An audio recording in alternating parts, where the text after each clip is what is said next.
जय गुरुदेव, जय महाकाली।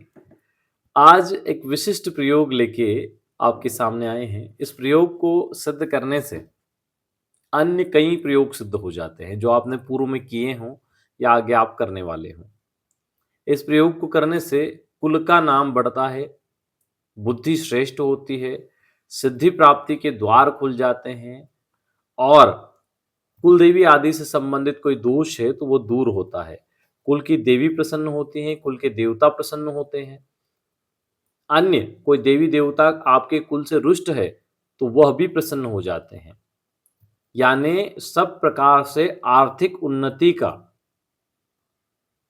प्रमुख कारक यह मंत्र और साधना है। इस साधना को जो भी करेगा इसके चमत्कार अपने जीवन में अवश्य देखेगा कि किस प्रकार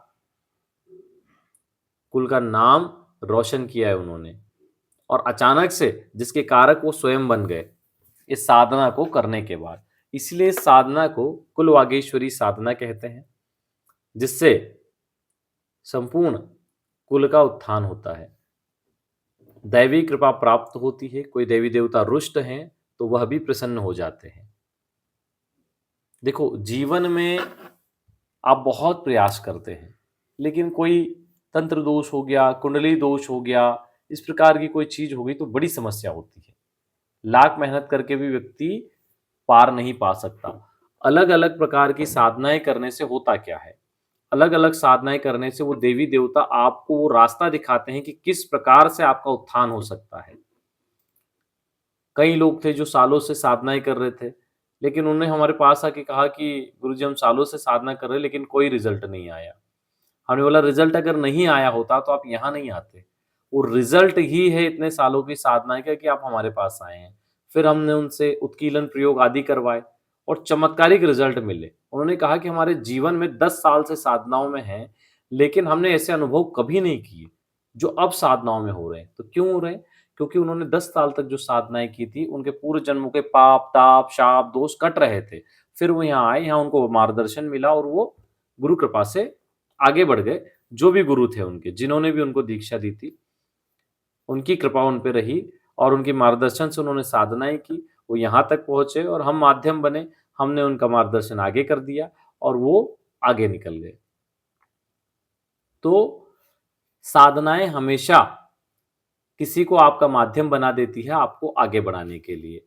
तो लगातार साधना में व्यक्ति को रत रहना ही चाहिए। लगातार यदि आप साधनाएँ कर रहे हैं, तो अवश्य ही आपको सफलता प्राप्त होगी। तो आज यह कुल वागेश्वरी साधना, इसको आप अवश्य करें। इसमें किसी विशिष्ट यंत्र आदि की आवश्यकता नहीं है। फिर भी यदि आप कुल वागेश्वरी यंत्र इसमें स्थापित करते हैं तो अच्छी बात है। नहीं कर सकते, धनराशि नहीं है तो कोई बात नहीं। केवल स्फटिक माला से ही इसका जप कर लें, हो जाएगा।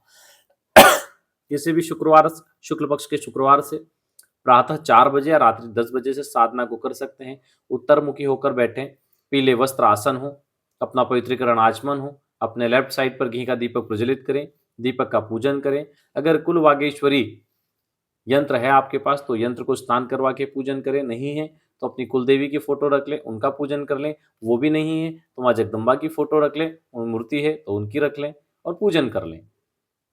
स्नान करवा के पूजन करवा दें। स्नान नहीं करवाना तो आप फूल से पानी छिड़क कर कुमकुम चावल लक्षित आदि से पूजन कर दें। अष्टगंध केसर जो भी उपलब्ध हो आपके पास, बाकी अपना भाव समर्पित कर दें भगवती को। इस प्रकार उनका पूजन करके अगर आपके पास अनार वगैरह लाने की क्षमता है तो एक अनार ले आएं और अनार माता को समर्पित करें। बाद में भोग के रूप में स्वयं वही ग्रहण करें, किसी अन्य को ना दें। अगर परिवार में दे सकते हैं, बाहर नहीं। तो इस प्रकार आप भोग लगा दें और उसके बाद में हाथ जोड़कर माता का ध्यान करें। ध्यान मंत्र को नोट कर लें।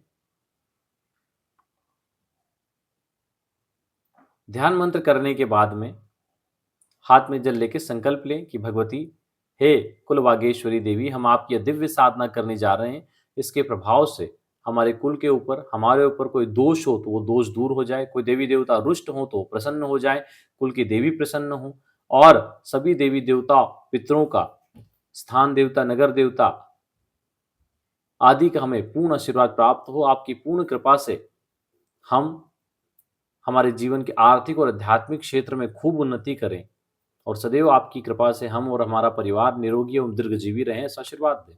ऐसा संकल्प लेके जल छोड़ दें और इस मंत्र की 3 माला जप कर लें। बस एक ही दिन करना है, शुक्रवार को। और उसके बाद आप प्रतिदिन 1 या 3 माला करते रहें। साधनात्मक आपका काम एक ही दिन रहेगा, यानी ब्रह्मचर्य का पालन, जमीन पे शयन, एक समय भोजन शुक्रवार को। उसके बाद आपका जो दैनिक चल रहा है चलने दें और 3 माला या 1 माला या 3 माला जप करते रहें। फिर सारी सामग्री अपने पूजा स्थान में रख दें, वहीं पर पूजन करें। जिन भी यंत्रों को आप दैनिक स्नान आदि नहीं करवाते, उनको शुक्रवार या रविवार जब भी आप एक दिन फिक्स करते हैं, उस दिन करवा लिया करें। बाकी दैनिक पूजन सामान्य पूजा करके कर दिया करें। मंत्र को नोट कर लीजिए, कुलवागीश्वरी मंत्र को नोट करें।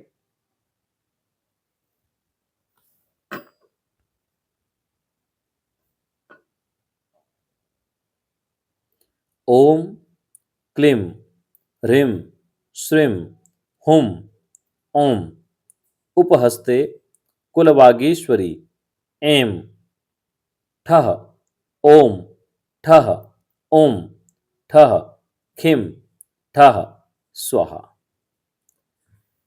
यह दिव्य मंत्र है जिसके प्रभाव से